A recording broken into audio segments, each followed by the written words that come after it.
Oh, Senator Carson. Good morning, Senator Claxton. How you doing, Brownie? I'm all right. You?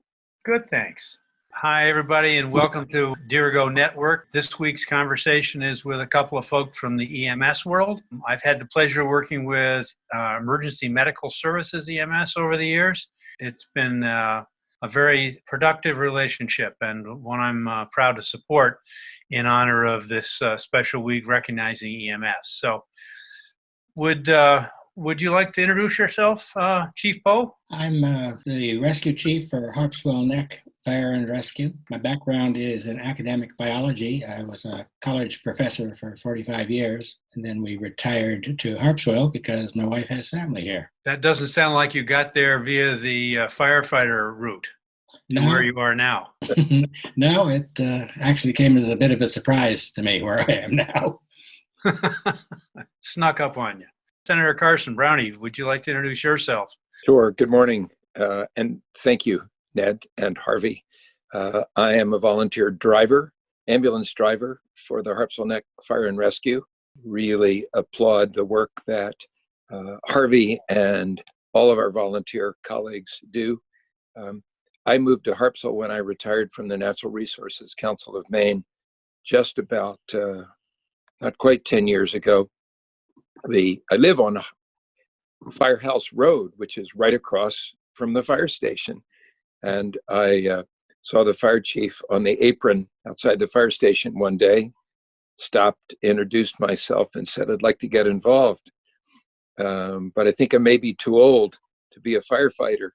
And after a conversation, he said, why don't you become an ambulance driver? Did the 2-day training and have been part of it ever since. It's an essential and a really wonderful service for us to have in our community, and it is staffed entirely by volunteers, noting that we do have a paramedic on contract through the Mid-Coast Hospital. So what kind of training did you do during that couple of days to get ready for your new role? Well, it was a 2-day training, partly classroom, partly behind the wheel of an ambulance, which is basically a great big box sitting on the back of an oversized pickup truck. And the one exercise I remember particularly well was learning how to back up through a slalom, and being tempted to put more of my foot on the gas than I really should have. But I'll tell you, if you're backing up at 2 a.m. in an icy driveway with snow coming down, it's helpful to have had that training. Harvey, can you talk about your training to get to the EMT status? Well, I started as a driver, and in addition to the 2-day state course and test that Brownie was talking about, before you get to that, you do extensive in-house training with us, learning the ambulance, learning the procedures that we follow when we're on the scene of a call, and then gradually working into being confident driving the ambulance. You have to know what communications to have with the dispatch center, with the medics in the back of the ambulance. So it's a process that takes in all several weeks, and it's culminated by that state test and exam that Brownie was talking about. And then how about your training beyond that to get EMT status? Because that must have required a lot of work. It does. It takes the better part of a year. There's a long classroom course which covers both the didactic aspects of emergency medicine and a lot of hands-on training with techniques that you use with patients. And it's culminated by a national test where you are presented with various scenarios. If a patient is showing these symptoms, what might be wrong and what should you do about that? And a practical test where you have to demonstrate that you know how to do the things that you say you would do in various situations. There's continuing training, as Brownie says. So you have to keep your license current, you have to do continuing education hours. Yeah, how many hours a year is that? For the continuing education, Mm-hmm. it's actually calculated over a 2 or a 3 year period Okay. as you renew both your national and your Sure. state licenses, Sure. and it's several tens of hours, up in the hundreds of hours. Wow. Wow. Okay. Just to maintain your current certifications. Right. Right. Okay. So Brownie, what were you thinking when you walked across the street and got into that conversation with the chief? I was new to the small town, even though I'd lived in Brunswick for the previous 40 plus years. It's a great small town, as places like it are all across Maine. Many volunteers make the town run, and I thought this is something I may be able to do. I want to contribute as a member of the community, even though I'm retired, and I was very engaged by the fire chief, who encourages volunteerism and is there as Harvey is more often than most citizens can imagine. It's the stalwart volunteers and the leadership that really keep a enterprise like Harpswell Neck Fire and Rescue vibrant and working for the community. How about you, Harvey, from the world of plant biology and multiple stops around the country? How did you end up in Harpswell Neck on the as an EMT? Very much like Brownie, it's an opportunity to do something for the community. It's a way to get to know people. You go into a lot of houses, admittedly in somewhat stressful situations, and it's a very good group to be working with. Very congenial, very mutually supportive. It's a good experience. How many in the group that you just referenced? How many people are part of this volunteer effort? It varies a little bit from time to time. We've had several people who have had to step aside during the pandemic because of pre-existing health issues, either their own or members of their family. So currently we have 8 scheduled drivers and 4 scheduled EMTs, and we are required to provide a driver and an EMT 24 hours a day, 7 days a week. So we're stretching to cover that. It's been very heartening the way people have stepped up to fill the gaps that were left by those people who stepped aside. Brownie, for example, has taken on extra shifts to make sure that we have a driver. So drivers are working between 12 and 36 hours a week, and EMTs are working between 24 and 72 hours a week. And these people are paid top dollar, right? Absolutely. So what you're talking about really is something that the COVID virus has aggravated. There was already a pre-existing problem trying to get enough people to staff these volunteer positions. Is that a fair observation? Yes, it's a problem for volunteer fire and EMS departments across the country.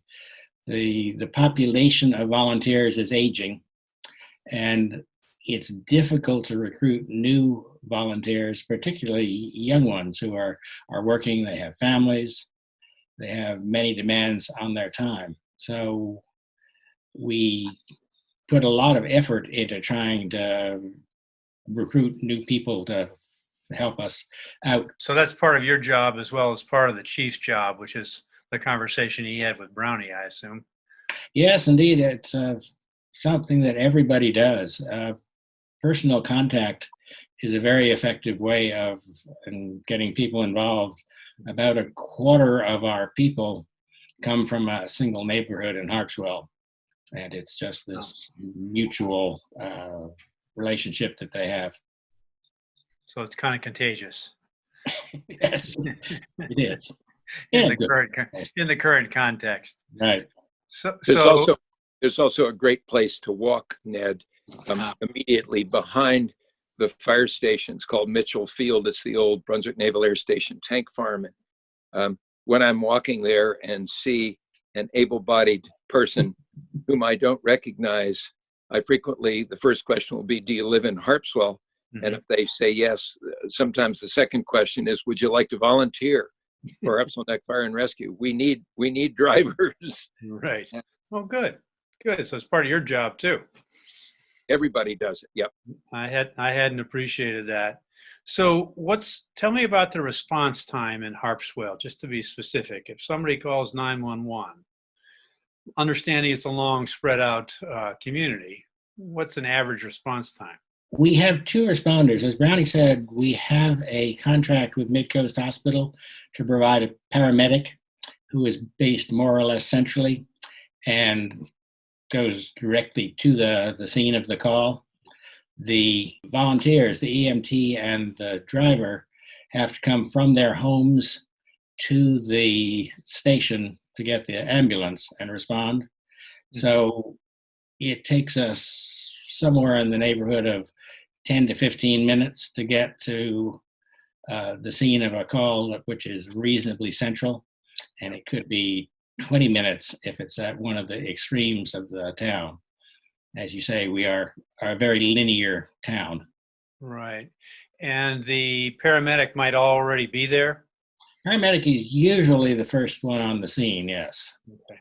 Okay. And Ned, I remember probably my first year or two, our average time from the tone or call from dispatch to the ambulance arrival on our side of Harpswell, called Harpswell Neck. And there are three different fire and rescue companies because the town is so spread out. But our average time from the tone to arrival was about 11 minutes. And I remember that over some initial period of time, the average tone to arrival time for the paramedic in his or her own fly car, an SUV with most things the ambulance has, was about 7 minutes. And as a physician, you would know that in many circumstances, if you can cut the time by 4 minutes or about a third, you can save lives. And we've been able to do that. That must have been gratifying. Brownie, when did you know you'd made the right choice? When did you decide it really was a good idea that you'd signed up with this crazy fire chief across the street to do this crazy thing? Oh, pretty quickly. As Harvey said, it's a really wonderful group of people, mostly retired or semi-retired at this point because we have the time. And the other thing is that Harpswell is a small community, and many of our younger people either fish or they work in Brunswick or Freeport or some place that's just too far away. You have to be reasonably close to the fire station, and I only live about a quarter of a mile, which is good, but you have to be reasonably close to get there, get the ambulance, meet the EMT, and go on. So I've always enjoyed the people, and even the 1 a.m. calls in the middle of the winter when it's snowing, you know that you're there for your neighbors, and that it feels right.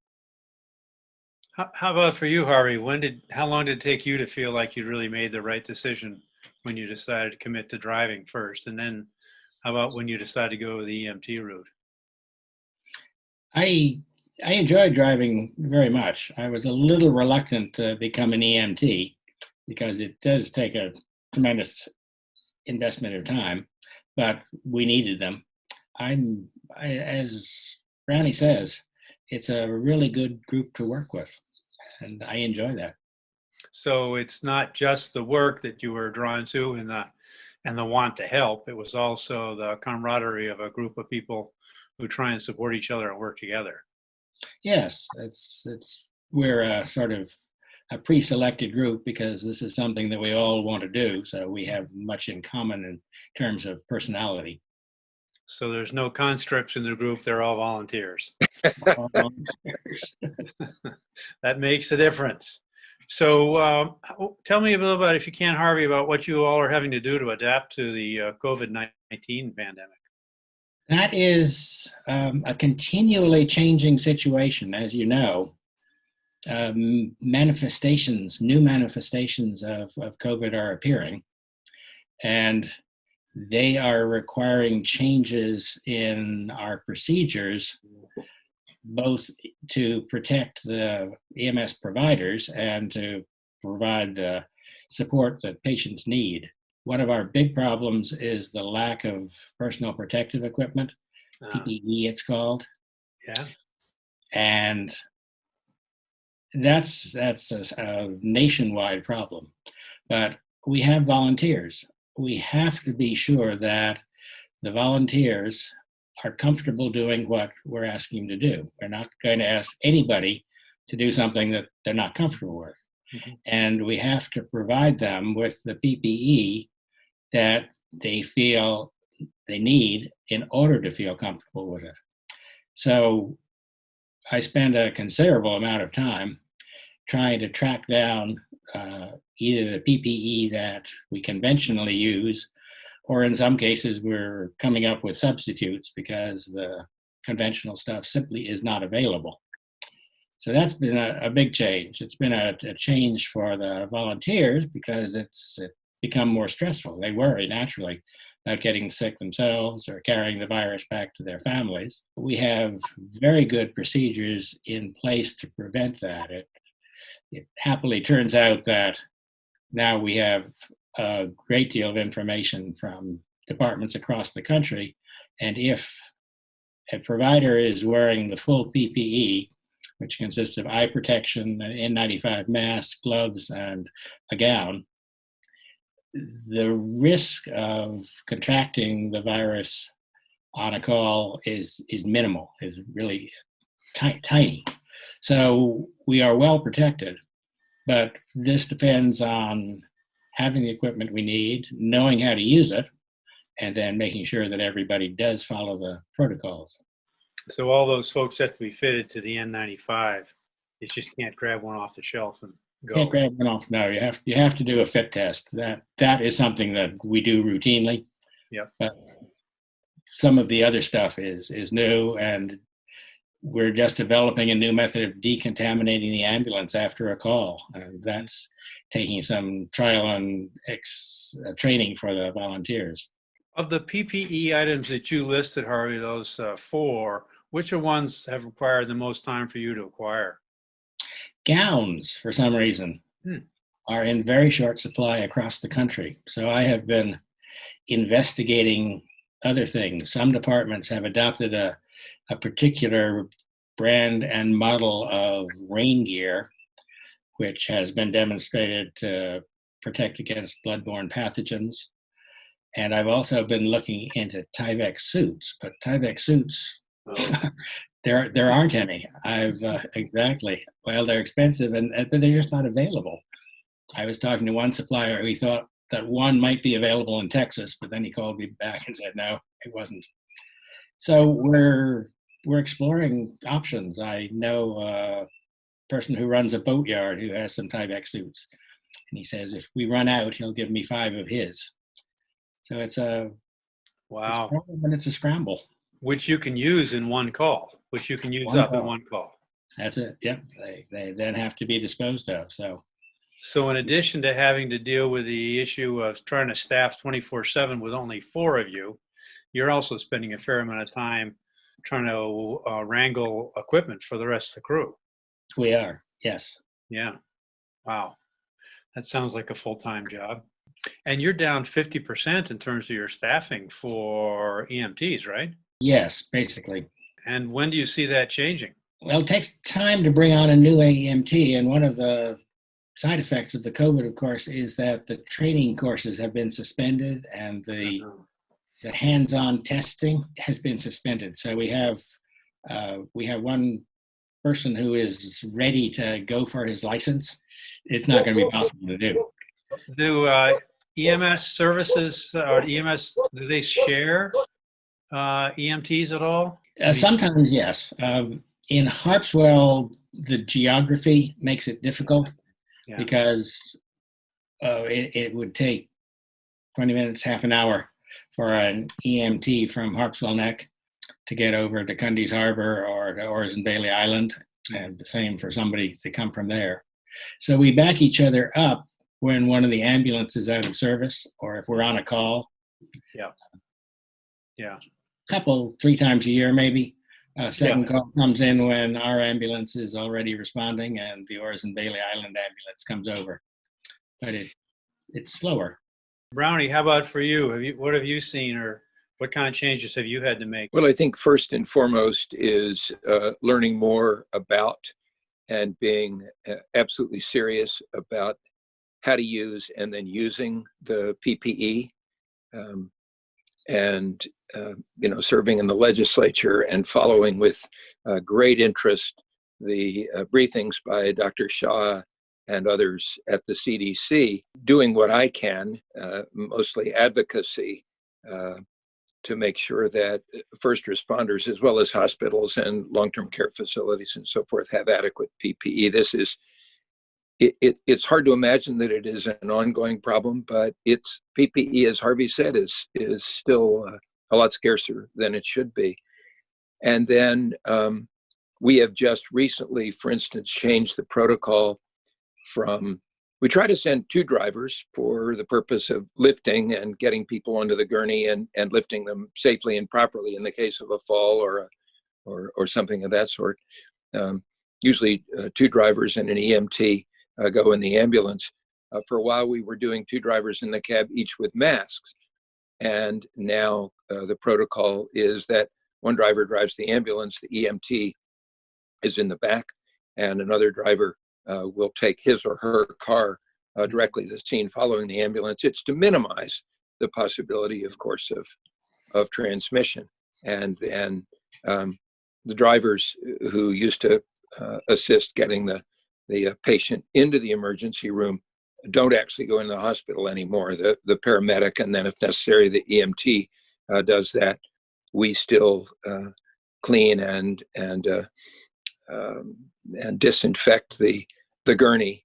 Generally speaking, we're just having to be very careful, and everybody does take it seriously, and it's worked out well. One of the complications we face is that there's apparently a fairly high incidence of asymptomatic COVID patients. So we are now treating every transport as being COVID positive, which means that we do this very thorough decontamination of the ambulance. The main EMS has done a spectacular job, I think, of adapting to a rapidly changing situation and communicating with the various departments. There's a teleconference every Thursday for all of the chiefs, at which they talk about the new information. We've had 2 changes, for example, in protocols for out-of-hospital cardiac arrest, because, as I'm sure you know, it turns out that cardiac problems are turning up late in an infection. And the problem is that many of the things that we do with a cardiac arrest, CPR and ventilation of the patient, put the providers directly in contact with the patient and also aerosolize the virus. Yeah. So there have been a number of changes that main EMS has provided to minimize the risk of transmission to the providers in that very difficult situation. Oh, yeah. And people people have seen sort of a glorified version of that on television, but it's a little different in the back of an ambulance or in the living room. Very different. Happens. Yes. Yeah. It's a very high stress situation for everybody. I was at dinner one night out a number of years ago, and the partner with whom I was having dinner looked over my shoulder and gave me the uh-oh sign. And I turned around as a woman grabbed her chest and fell over. So the 4 of us who were out to dinner ended up doing CPR until the ambulance crew could get there. We were really glad to see them. Yes. I'm trained as a family doc, but I don't do CPR often, and I hope to avoid that opportunity if I can. But it was necessary at the time. Yes, as you know, it's physically very demanding to do, and you need to be able to switch people out, which means when we have one of these calls, we have to have a lot of people there, which means that we have to have a lot of PPE to protect them. One of the things we've been hearing about is about people who are reluctant to go to the hospital because of their concern about exposure to COVID-19.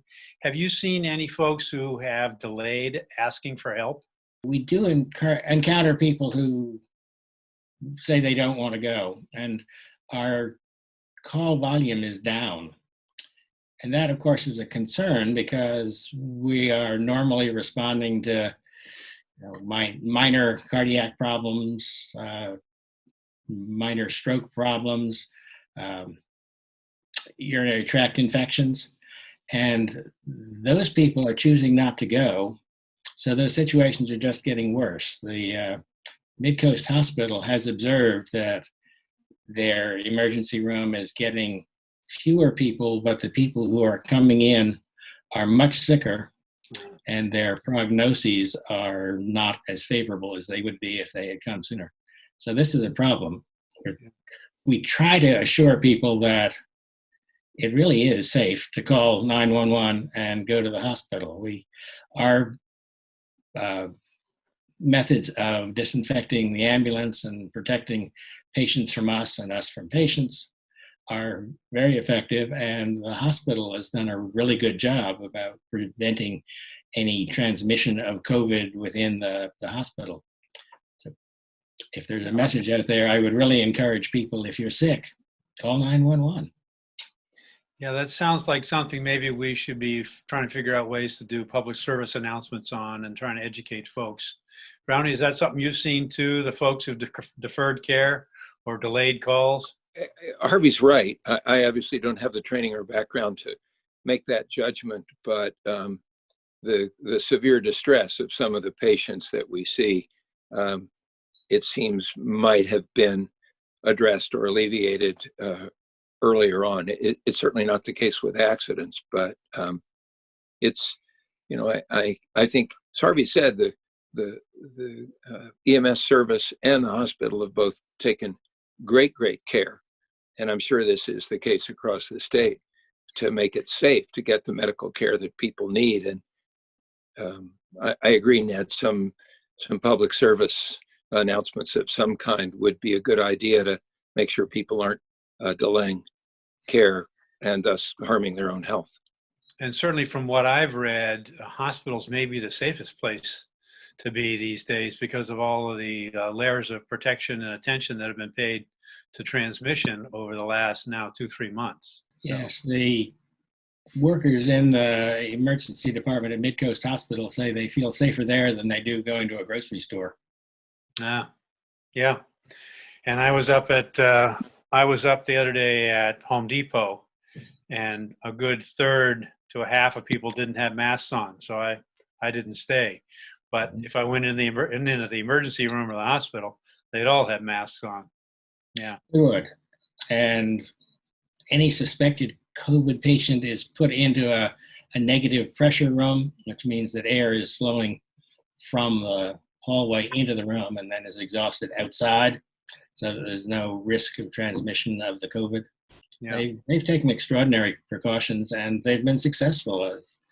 To the best of my knowledge, there has not been a single instance of transmission of COVID either to a staff member or to another patient. The one thing that we don't think we covered was that at the time of the call, and I think particularly between the call from dispatch and our arrival at the scene, I think it's dispatch. Harvey, correct me if I'm wrong.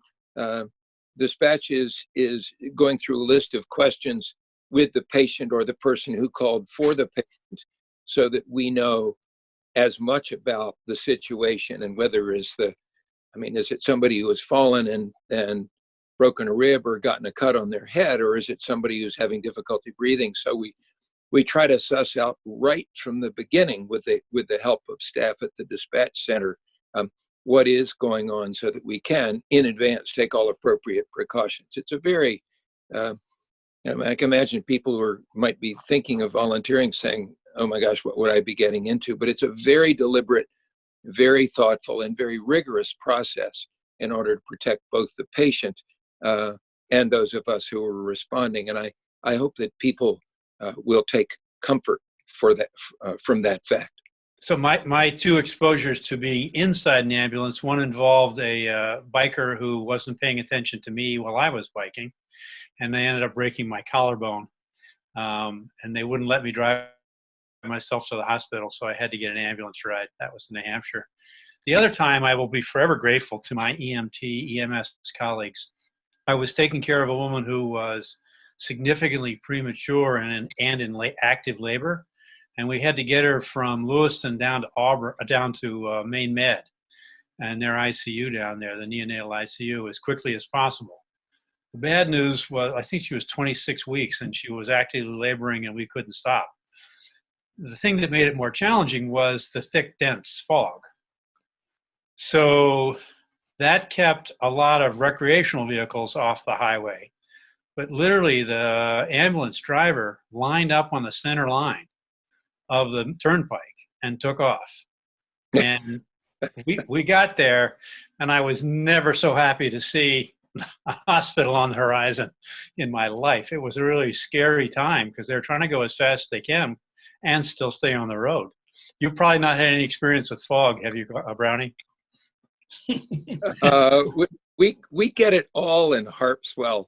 And I remember one particularly nasty winter night when the snow was more like grease than like snow. And I was driving maybe 25 miles an hour with a patient and the EMT in the back. And the EMT, there's a little, almost a porthole. This was the older ambulance. And the EMT poked her nose through and said, "Brownie, would you mind taking it really slow?" So I slowed down to about 15. I've only seen our ambulance get stuck once, and it was on a dirt road off a dirt road. We ended up calling Brunswick and transferring the patient from the Harpswell ambulance to the Brunswick ambulance, and they took the patient up to Midcoast. But, you know, the weather conditions, it's a little like what they say about the mail. It really doesn't matter what the weather conditions are. Right. If somebody calls 911 with a medical emergency, we will do our best to get there. There tends to be a perception that the EMTs are the stars of the show, but the drivers are the ones who are responsible for getting everybody where they're going safely. And as Brownie says, that can be a real challenge. The leading cause of death and injury for EMS providers is accidents in the ambulance. I didn't know that, Harvey. That's amazing. Yes. That was supposed to be kept secret, Harvey. Yeah. Well, particularly in the back of the ambulance, we're not strapped in the way the drivers are in the cab. Before the COVID-19, my duty was Thursday night at 6 until Friday morning at 6. And on snowy nights, the road commissioner of Harpswell, who's also a friend, it is a small town, and also does a fair amount of plowing, will come on my nights of duty. Hopefully the snow is done for the season, but he would come and just take a run through, not plow the whole driveway, but just plow one lane in and out again so that I could get to the fire station. I mean, if you have 8 or 9 inches of new snow, particularly heavy snow, it's not only hard to drive the ambulance, it's hard to get to the station. And it's the kind of thing that I think he would do for any of us to make sure that we can get to calls when necessary. Before I give you all a chance to share some parting thoughts or a pitch, as a family doc, I want to thank you and all of your colleagues who over the years have taken such great care of my patients in getting them to the places they needed to be to get the care they needed. And my dad was an EMT, so I hold the profession and the EMS in very high regard. So thank you both for that. Any last words before we wrap up in terms of a pitch or thoughts that we haven't gotten to yet? I would like to say that I am enormously impressed and gratified by the response of the volunteers in Harpswell Neck, and for that matter, across the state. They're showing up. It's a difficult, stressful situation. It's going to go on for some time, continuing to be stressful, but people are being psychologically strong and committed to doing what they feel is the right thing to do for the community, and that is admirable. How about you, Brownie? I would simply second what Harvey said. Ours is a good group. I am sure that is the case across the state. It's important work for the community. So if people have the time and interest or potential interest, I would encourage anyone who watches this conversation to check out his or her local emergency medical service and consider volunteering. Thanks, Ned. Sure. And so you get to learn a lot about things maybe you didn't know so much about if you were a plant biologist or involved with natural resources. You get to do some really crucial work for your community, and you get to hang around with a bunch of good folks who are trying to do the right thing. Sounds like a great combination to me. It is. So, thank you both. Thank you. Thanks, Ned. We'll talk soon, I'm sure. I'm sure, Brownie. Thank you. Take And care, Harvey, all. I'll see you around.